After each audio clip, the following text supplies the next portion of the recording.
Welcome to Interviewing the Legends with Ray Shasho.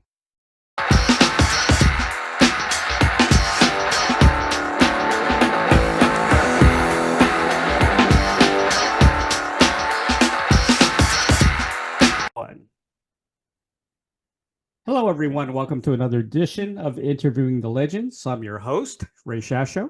Terry Reid, Superlungs, as he's affectionately known, is without doubt one of the greatest rock soul voices ever produced, or is indeed likely to. A Terry Reid concert should be cherished, a cherished memory for any self-respecting fan of the greats of British music. Terry turned down the frontman's job with Led Zeppelin, recommending his mate, Robert Plant, instead, a similar offer and rebuff to Deep Purple. And I'm sure he's heard that story many times. Yeah, and I don't want to talk about it again. Come on, you got a lot more to talk about than that, Christ, you know. Aretha Franklin like stated, that we're going to start off what I didn't do. You know. Well, Aretha Franklin stated that the Beatles, Rolling Stones, and Terry Reid were the best England had to offer in '68. He underwent two world tours with the Stones, U.S. tours with Cream, tours with Jethro, Tull, and Fleetwood Mac, the White Festival in '69 in Glastonbury. Yeah, it was one U.S. tour with the Stones. One U.S. tour with Eric Clapton and the Cream. And one with the Stones, right? All right, well, we'll just cut to the chase here. I did tour once with the Stones in England. Right. Right. Well, anyway, Terry's most recent release is entitled The Other Side of the River, and he's also released an incredible live album entitled Terry Reid Live in London. Please welcome legendary singer, songwriter, musician, often referred to as Superlungs, Terry Reid, to Interviewing the Legends. Hello, Terry. Hi there. Right. All right, that took 15, 20 minutes. Well, you know, I had more, but I had to cut it down because, you know. God, Christ. I mean, I've got any more things I turned down. Yeah, exactly. You missed Spencer Davis. You missed, let's see, God. You know, everybody goes on about all that turning this down and everything. That's really not what happened. But, right. More the point is that, I helped Jimmy put the band together with Robert and John Bonham. And at that time, everybody was formulating bands. Mm-hmm. You know what I'm saying? Yeah. It was at a time where there was a lot of things going on and a lot of bands breaking up, and which meant, okay, what are we going to do now? So a lot of all us guys were all going, okay, what's the next move? And it's sort of like dominoes, everybody's moving the posts around, right? And that's why when you look back at that, people say, oh, it was the best time in rock and roll ever known. And say, yeah, if you count how many groups formulated within 1968, Mm-hmm. right? Okay, let's put it. This is a good one. I've never actually put dates on it. Now, say 1968 to 72. Okay, in that time, if you could count up, actually, I'm going to give that a shot one day and sit there. If you count how many groups formulated in that time, it's a staggering amount of all different kinds of rock and roll as well. Yep. You had the beginning of what we call. Well, now you got heavy metal, but before you had heavy metal, we always got to put tags on things. You had harder rock bands because the amps had got ridiculously big. So the word hard was not it was not difficult to come up with the word hard. They should have said bloody loud, You had things like in America, you had a group called Blue Cheer. I know. Yeah. Oh, yeah. If you ever heard of them. Yeah, sure, of course. I played with them in Chicago a couple of times. And before we did the gig with them, everybody was going on. They said on their poster, the loudest band in the world. And I thought, me and the band and a bunch of us guys are going, well, you mean it's got to the point when you can actually hear how the loudest band, without I think the loudest band I ever heard was Oasis. Oh, God, man, I don't know. It got to a point then later on where it shut your hearing down. Right. Right. They did, but they always just had this thing where they do the pain mix, right, on the audience. But between that 68 and 72, there was so many different interesting things that came together. You know, I mean, it was just unbelievable. I mean, it was one a week, right? Yeah. But Terry, that's what everybody calls that the best time in rock and roll. yeah. Surprise. You know, Terry, do you have any regrets for not joining bands like Zeppelin or Deep Purple? if you're going to go, there you go. if you're going to go on about, you cannot get off the regret. No, I don't have any regrets about anything. I'm trying to explain to you seriously how we all of us guys put things together, you know. And if everybody's going to go, you know, get on this death and what would have happened, you know? Shit, maybe I'd have joined Led Zeppelin and played piano. Who knows, you know? I mean, I don't know, you know, it's sort of silly to go that way. Okay, so, all right. So what else you got on your list there that you want to talk about? Well, I got a message. I've done all sorts of things, you know. I got a message for you from Derek Holt from Climax Blues Band. Remember Derek? Oh yeah. Right. Well, Derek told me to ask you about Keith Webb.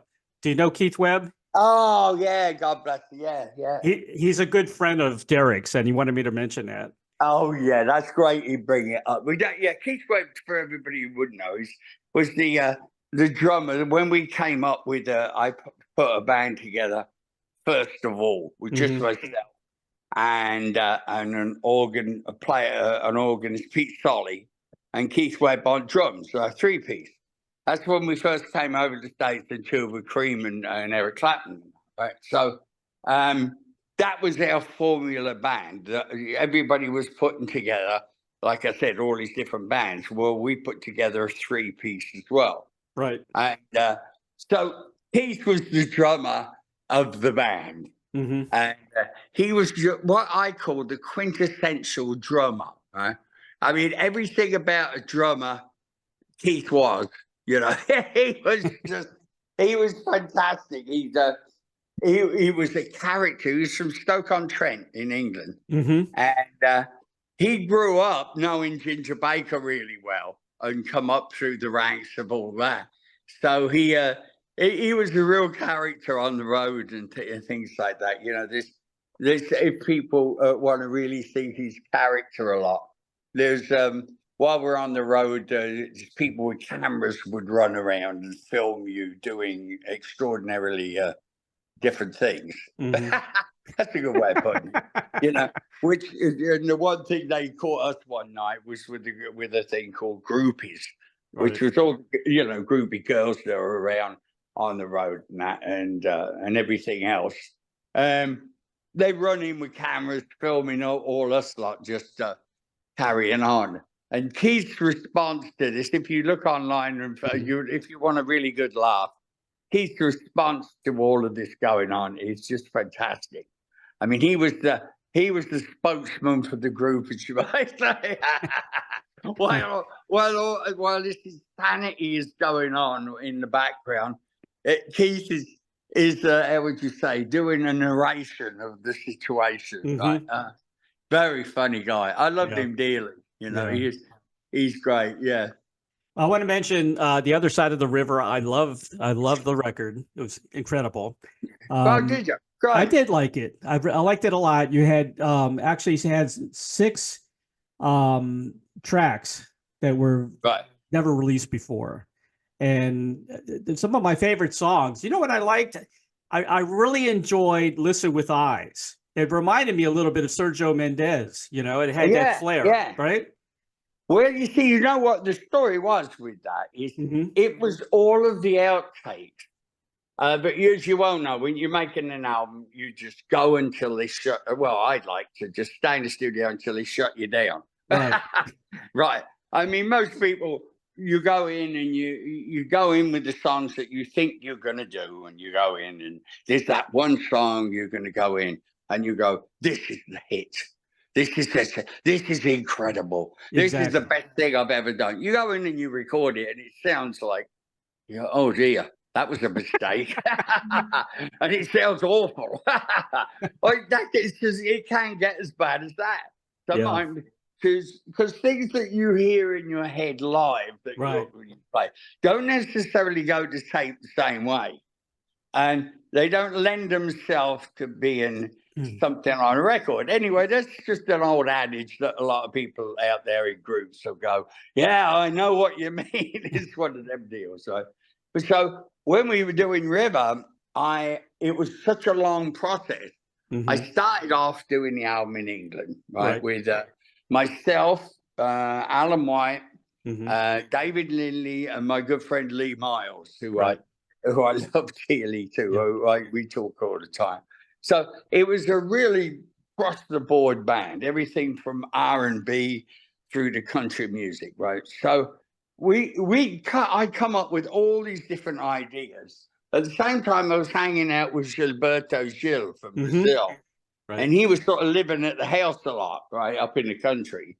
So we're doing all these songs, and I love Brazilian music. That's like a passion anyway, right? Yeah. So now meeting Jill, suddenly I got a wealth of information. And in my front room, I had a quintessential one of the gods of Brazil sitting there playing all these chords that still to this day, I still can't figure out, And so we became such good friends, and he brought all these Brazilian people up. So like the song you're saying, Listen With Eyes, was another one like River. And there are many others. There's many that I haven't recorded, to be honest with you.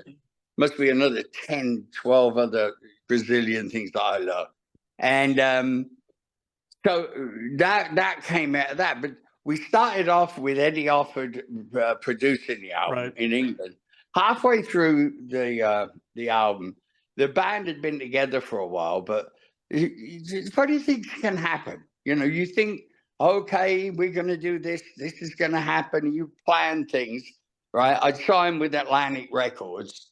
Ahmet Ertegun has signed me to the label, so that was fantastic. And Aretha Franklin, had gone raving on saying all these things that almost ruined my life, Well, I went in the office next day after they put that in the paper, and boy, I've never had a coffee quicker than that in my life. I mean, everybody's running around acting silly, But we did. So we started the album halfway through. Jackson Browne came to me, and he'd been hanging out with us in England a lot.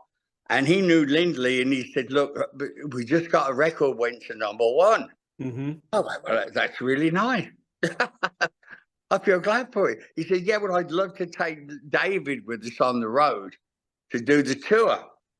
And I turned around and went, "Oh, okay." Well, the thing is, as I always look at things, is you can't stop people doing things. We all work towards doing something successful. Otherwise, what the hell are we doing it for in the first place? True. I mean, you can't go and be successful. Who do you think you are? Right? So, but this got a bit funny in one way, because he went off and joined Jackson, went on a tour for a while. Hold on a sec. Oh, bless you. Here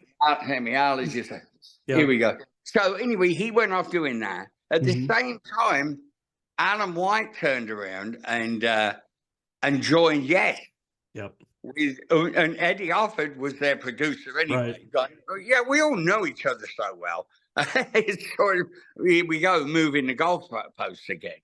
So they all formulated these groups, and Lee Miles and myself, who formulated the band, were standing in a snowfield in England, right, in a freezing cold, looking at each other going, what the hell happened? We're in the middle of an album, and suddenly it disappeared. So I thought, oh, Ahmet's going to have a fit when he hears about this, But not that there's anything I did wrong or anything. Nobody did anything. That's just opportunity, right? And so I called up Ahmet, and I'm thinking he's going to be livid, right?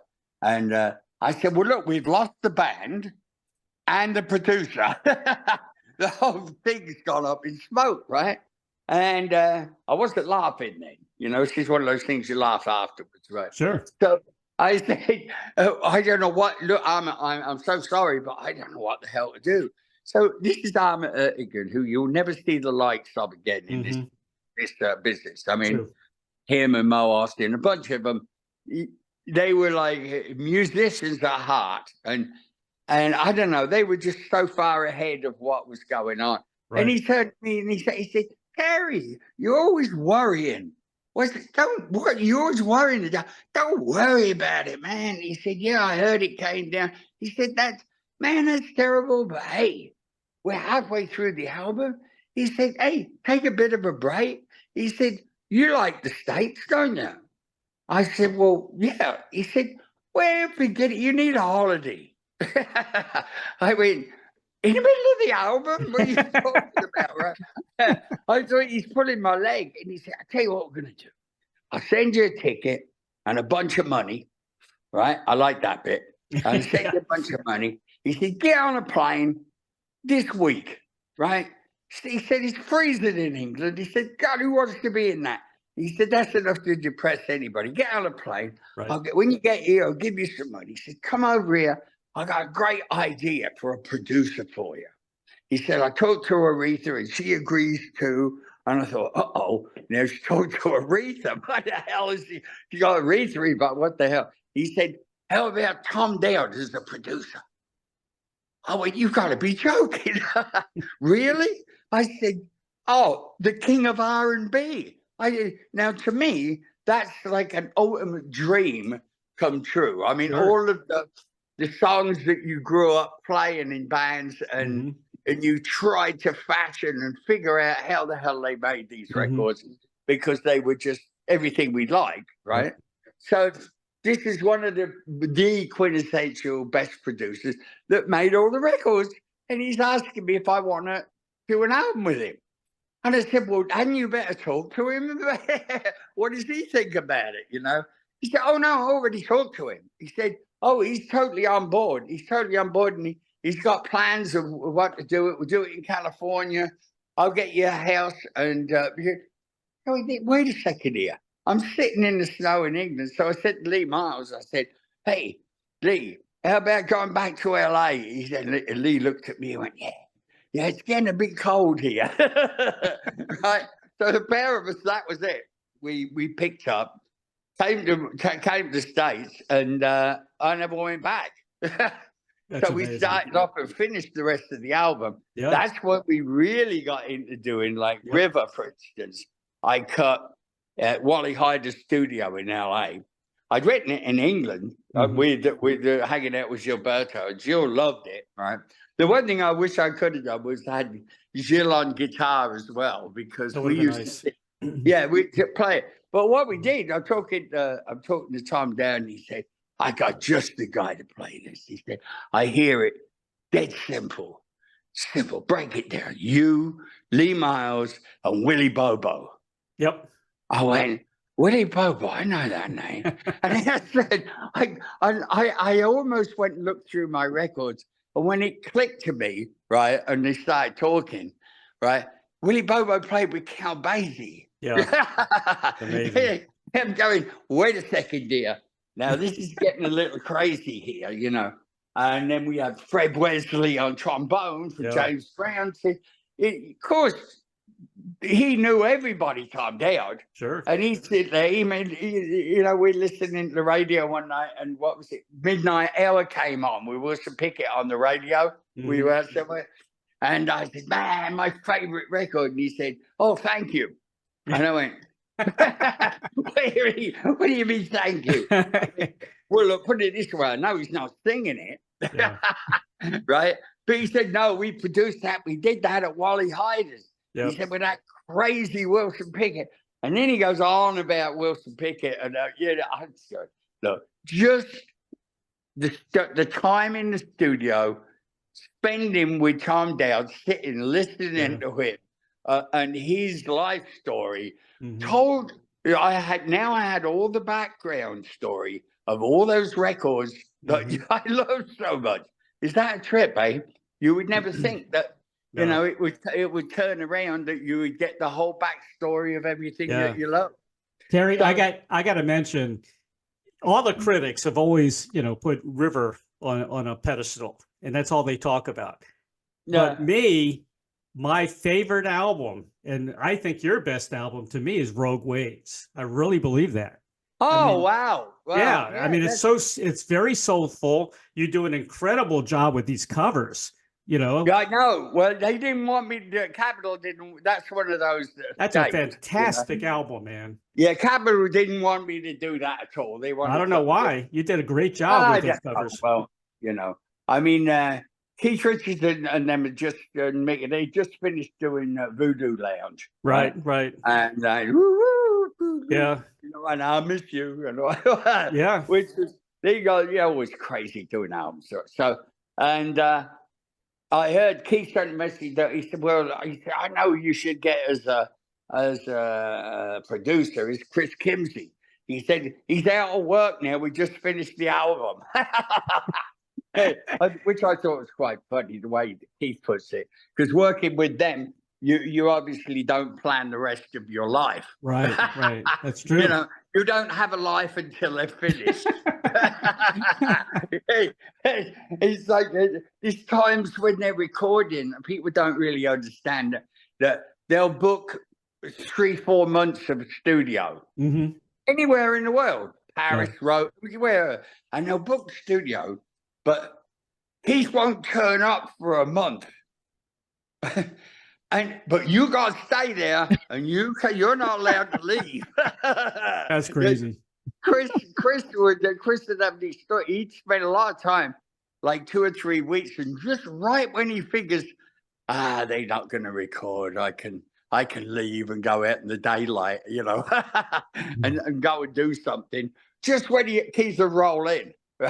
Yeah. And that was it in his start, right? But your covers are better than the originals, man. Walk Away, Renee. Well, I wouldn't go that far. But it's a different way of looking at it. What the concept was, I had this idea that all those great songs that you love, like the Ronettes and all those great bands, is things. There was this thing that happened in England that really puzzled me. There was a stream of bands, right? When the Who started, who were called the High Numbers, right? Originally. So I came up with the Who as well. I mean, I was at their first gigs when they changed their names to the Who and things, right? So, but there were other groups, like a group called The Action. My mate Reggie, who was the singer, and they were very similar. They had all the Carnaby Street clothes on, right, the hair, and they were real smart, and they rode scooters and stuff like this, and they were very rough. I wouldn't say the wrong thing to them, or you're gonna just take off on you, right?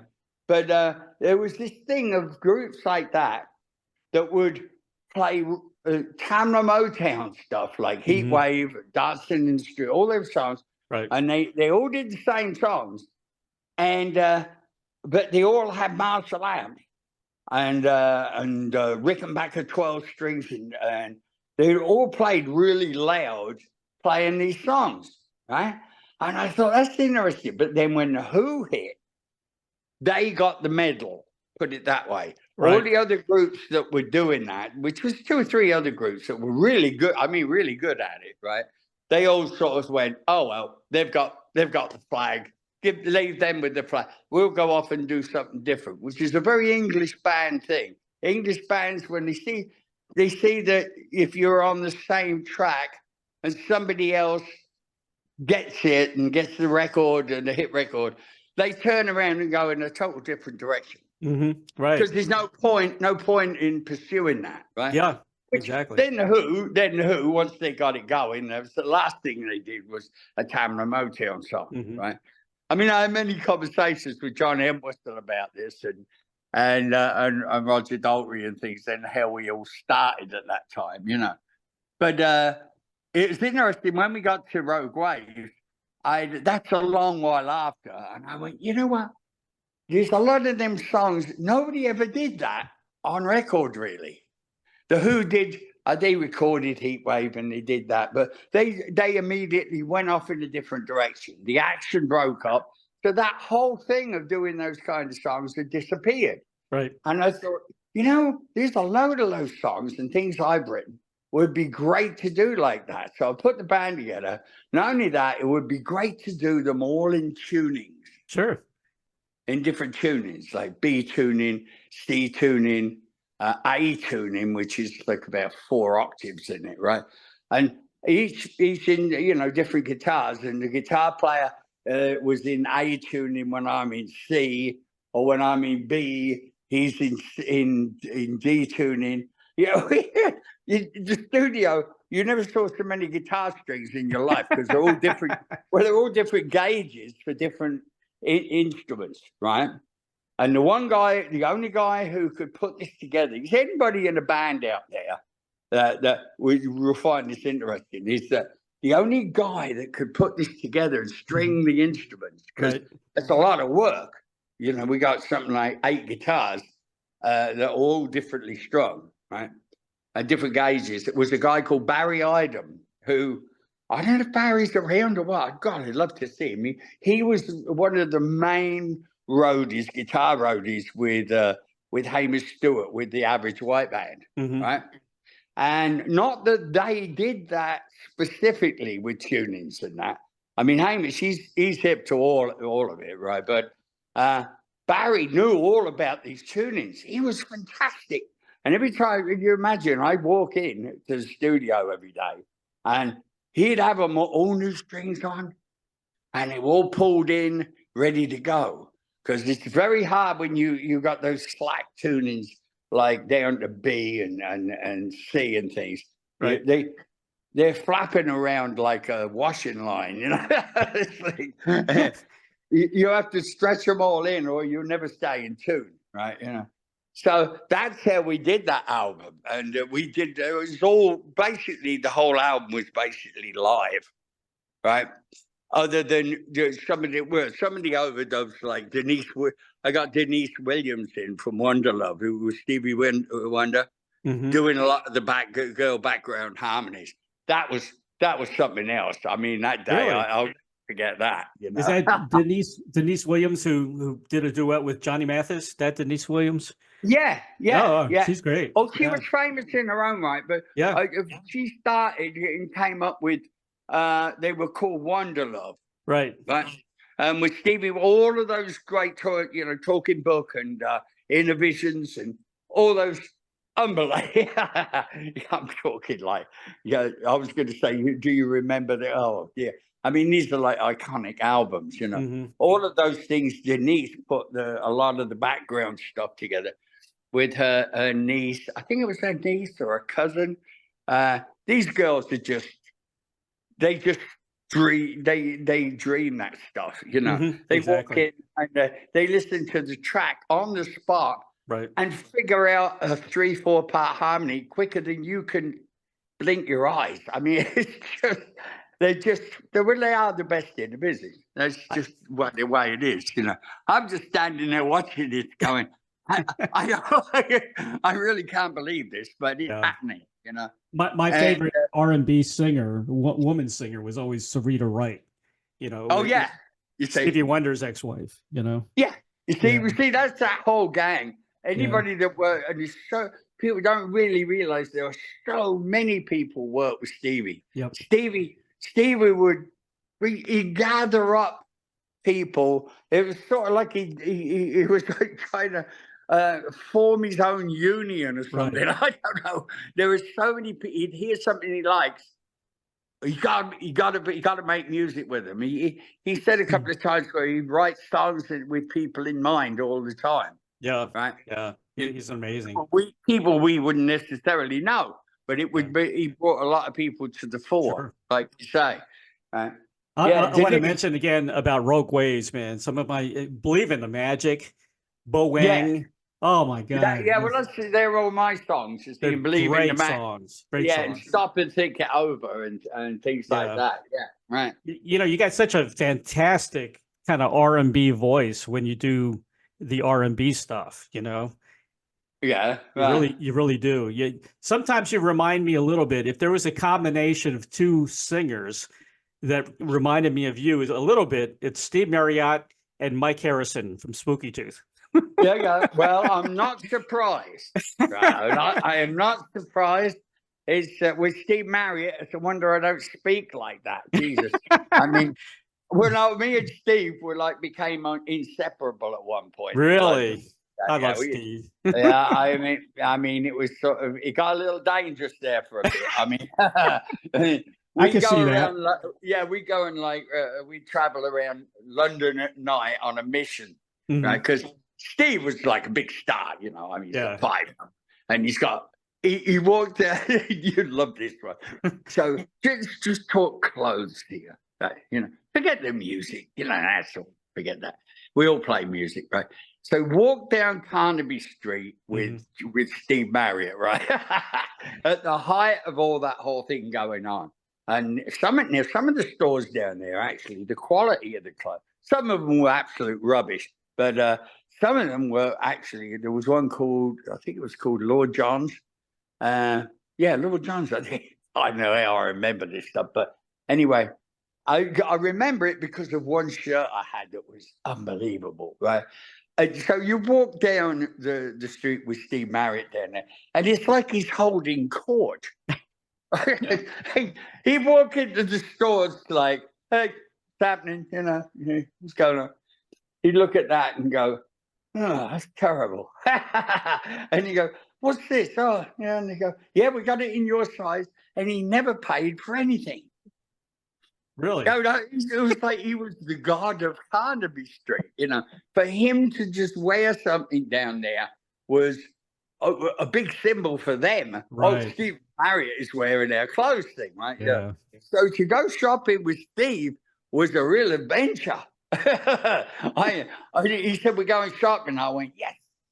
We go down there and we pick out all this stuff, and he would pick out 8 shirts in different colors of this and these suits over there, and all these things, until one day we walked down and we walked by the store, and they had this suit of these candy stripes right in the window. And Steve, he'd been in the store a lot, right? And he look at it.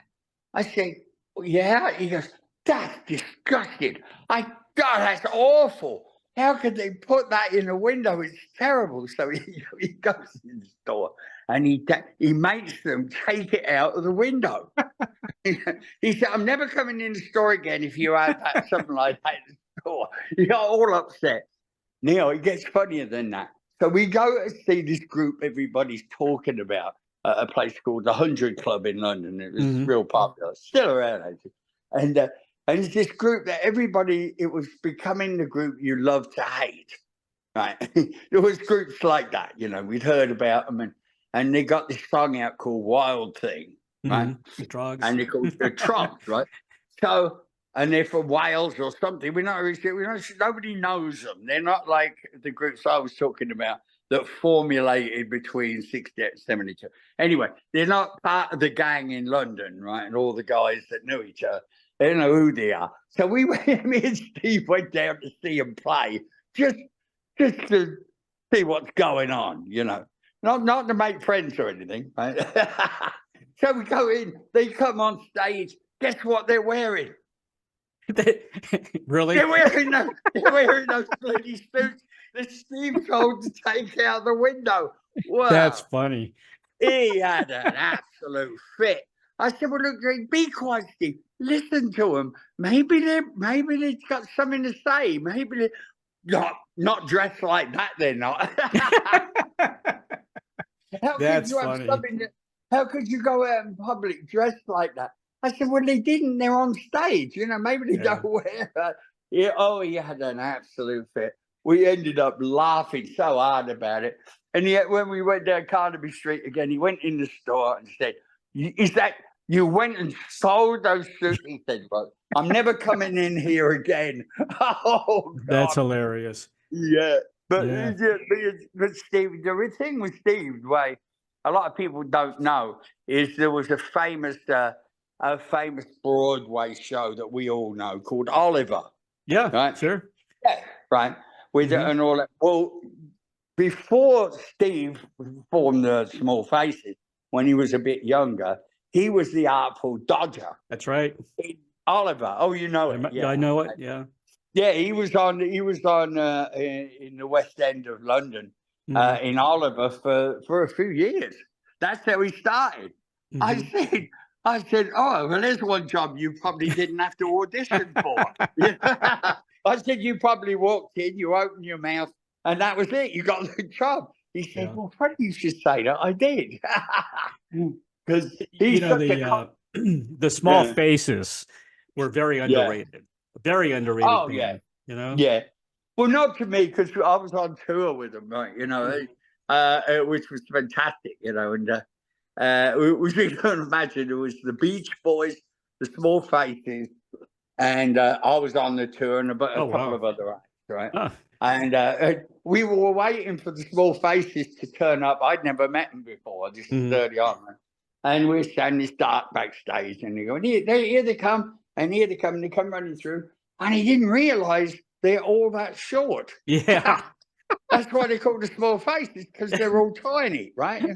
And as Steve Marriott goes by, he sees me, and he stops and comes back, and he goes, Terry, right? And I went, yeah. He goes, oh, we're going to have a lot of fun on this tour. Right? I went, oh, that was an understatement, right? The beginning of trouble. Oh, it was.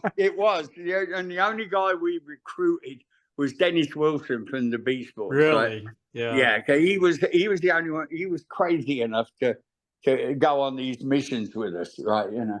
Oh dear! That's all over England. We did this tour. I mean, it was a lot of fun. You know. I'm sure I've interviewed so many of your buddies from the past. I've had on twice Michael DeBar. I think I saw a picture of you and Michael. I saw Michael the other night. Yeah, I think I did see that on Facebook or something. Yeah. Miss Pamela was doing a thing down there, so I had to go and see Pam. I love Pam for years, and went down to see her. And Michael, obviously, he turned around, and I'm standing there, and he freaked. Right? So that was a lot of fun. I love Pam. She was really fun. She was the only trouble is, he's like, well, I felt like I was part of the show. She kept going, ask Terry, he'll tell you about it. And we're with the whiskey and it's sold out, it's packed, and everybody keeps looking around. Who the hell are they talking about? You know. Really? Michael's a good actor too, very good actor. Oh yeah, you know, he was in a lot of things. Yeah. Terry, I want to mention you got some upcoming gigs. You got in New York starting in May. Right. Yeah. I'll tell you them actually, because I've got them here where they're all affirmed now. They're all affirmative. So we know where they all are. So we start off on May 3rd, right, at a place called Lizzie Rose Music Room, which in New Jersey. Right. Right. And that's the first one. Then the 5th is the Media Theatre in PA. Okay. Right. And then May 9th is it's a private party, but we did one of those before, this lady, and it's up in Nyack, I think, right, which is fantastic. All those beautiful houses up in Nyack. And hopefully, if the weather's really good, we'll play on this lady's lawn, and that'll be really neat. There was a lot of people because of all the people that live around those areas. They all it's word of mouth. And boy, we had like at least 200 people there before. You know? Yeah, I know. It's a big lawn. It's a big lawn, right? And anyway, after that is May 10th. We're at the Cutting Room, right, in Manhattan, right? Which I love doing. That's one of my favorite places to play. And then after that is May 11th at the Turning Point in Piedmont. Yeah. Which I played many times. You know. Do you think you'll tour a little more in other states? Maybe come here to Florida? I would love to. I'd love to. We just haven't had a touch on that. The way I do this more every year, I go to New York and do a quick run and things. And then after that, that's sort of a run before I do a few things here. And then we go to England. I mean, I'd love to do Florida, and I'd love to do a bunch of places. Just anybody who, you know, has the inclination that wants to put something together, I'm all ears. Okay. You know? Sounds good. Terry, Yeah. here's your final question. And I ask everybody this question. I get some really interesting answers. Okay. Uh-oh. Here we go. If you had a Field of Dreams wish, which is my favorite movie, to perform with, collaborate with. Yeah, I like Field of Dreams. You know, I often thought there would be a great another version of Field of Dreams. There should be. Instead of it being baseball, which is magnificent the way that it's done. I mean, it's great. You know, your favorite heroes come out through the cornfield. You know, right. You should do that about rock and roll with a band. You know, you're 100% right. It would be great. Yeah, and then you'd have all different members of a band that you always wanted to put together come out right of the field. Hey, I'll co-write it with you. Yeah, just saw that. Yeah. I'll co-write it with you. Yeah. So, Field of Dreams wish. What's that? Okay, if you had a wish to perform or collaborate with anyone from the past or present, who would that be? Oh, here you go. That's what we're talking about, right? Yep. There you go. Who would I collaborate? Oh my God. God. I wouldn't know where to start, to be honest with you. You know? You've been around so many people. Well, yeah, but I always wanted to work with Steve Winwood. Oh, that's a good one. Yeah, I think Steve is one of the best musicians that ever came out of England. Yep. I agree. I mean, he really is. He's one of those few. The only other guy I know that played incredible piano and great Hammond organ was Billy Preston. You know, very, very few people can play both. I mean, Leon Russell is another one, right? But very, very few. So you got Steve Winwood. Who else would I like to? No, my wife just said Nicky Hopkins, but Nicky Hopkins would not like playing Hammond organ. Nicky, no, I play piano, right? He'll play Hammond organ. Nicky's was a great guy. You played with Nicky in a band called The Flu, right? Yeah, God almighty, get me started on that one. Oh, The Flu. The name, I said to Joe, well, we got this band together, what are we going to call it? He said, I got it, The Flu. I said, you got to be joking. You know, a lot of people don't know about that. That it was you, Joe Walsh, of all people, Nicky Hopkins, Rick Rosas, and Phil Jones, right? And Phil Jones, right. And then we had we had me and McLagan in. We recruited him after a while. Right. You know, because we had this thing where we lost Nicky, which was sad. And Joe turned to me and said, well, who are we going to get on keyboards? He said, I've got it written on this piece of paper, but I'm not showing you. Here's a piece of paper. Write it on it. Who would you pick? And I wrote the same thing on a piece of paper. How about that? You know, I wouldn't say great minds think alike. More like, you know, idiots think alike. That's funny. I think Joe Walsh is probably one of the funniest people I've ever known in my life.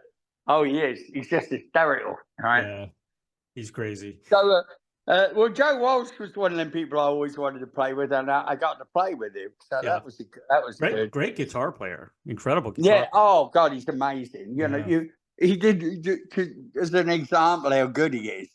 Is he's inside a song. He doesn't play from the outside or on top.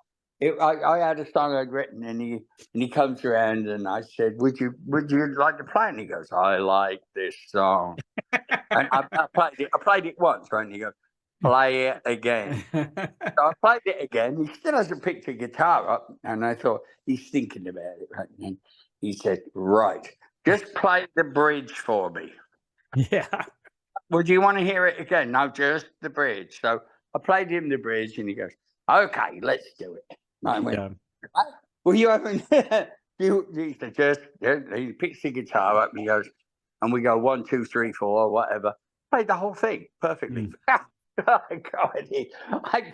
He totally stunned me on that one. And it was one of those with a lot of expensive chords, you know, hell of a lot of expensive chords. So, did you hang out with any of the Beatles?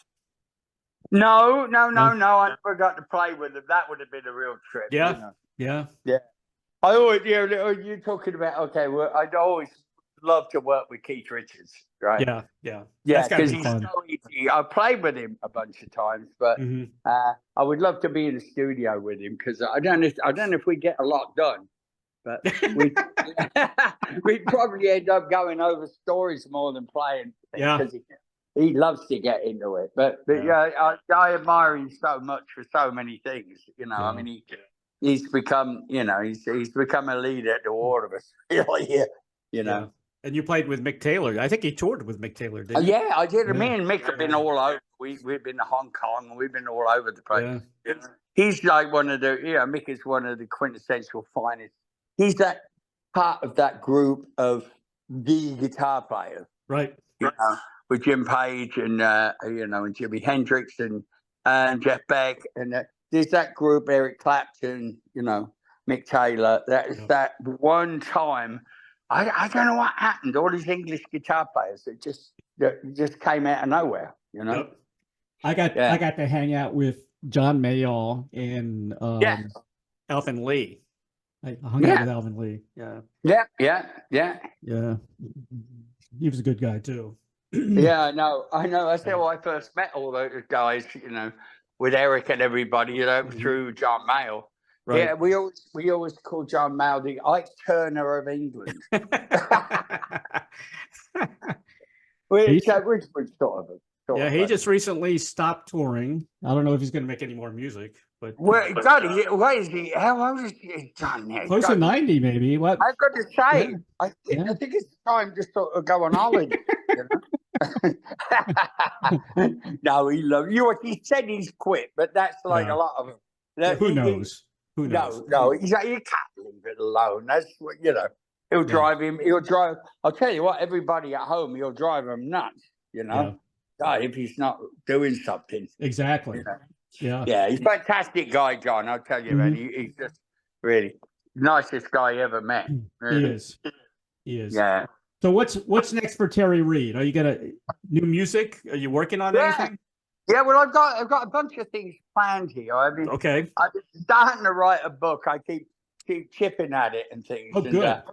And a lot of people have hit me up for doing this, like a movie documentary. But I think I want to write the book first. And, sure. I want to put it later in the year here in let me see, in September. I'm going to England, and I've got this great agent that I'm working with, Chris.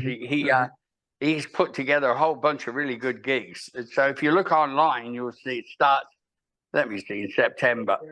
Yeah. And it goes all over England. Like great. Norwich, Leicester. And also we're playing in London at the Jazz Cafe, which we did last year. And I couldn't believe it because, after COVID and that, it made it difficult to go anywhere over there. That's right. So we finally got back over there and we did the Jazz Cafe, which I'd done a bunch of, and we had 700 people there. It was, that's really a lot of people for there. It was sold out. Is Annette going with you? Yeah, she's going with my manager. Will be there. Yes. Okay, cool. Yeah. Awesome. Yeah, so keep me on the straight and narrow. Somebody has to, right? Terry, I want to thank you so much, man, for being on the show today. It's a great pleasure. You're welcome, my friend. It's a great pleasure. I want to say very special thanks to Annette Reid for arranging this interview. Good. Yeah. She's awesome. I'm going to send you my a copy, an ebook version of my book. You're going to like it. It's called The Rockstar Chronicles. It's got a lot of interviews, a lot of people that right. A lot of people that have passed on, so I think you'll enjoy it.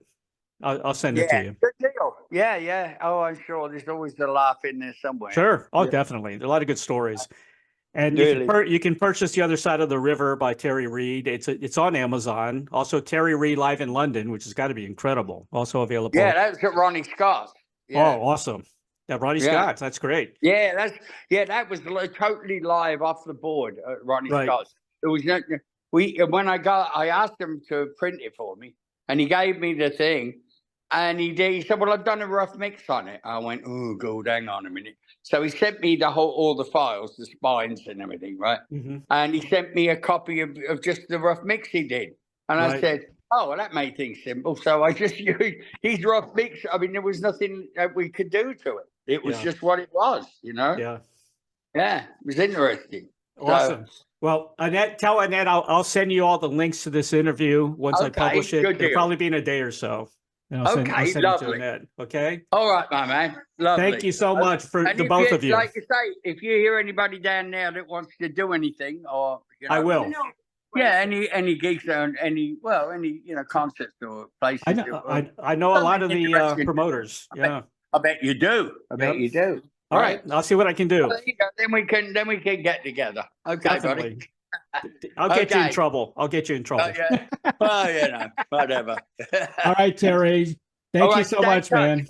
Right, mate. In a bit. Bye-bye. Cheers. Bye. Bye.